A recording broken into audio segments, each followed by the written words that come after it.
से सिद्धि के लिए हमने लिए हैं 5 प्रण।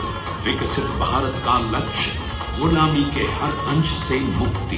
करें अपनी समृद्ध विरासत पर गर्व। एकता और एकजुटता, हम में रहे कर्तव्य की भावना।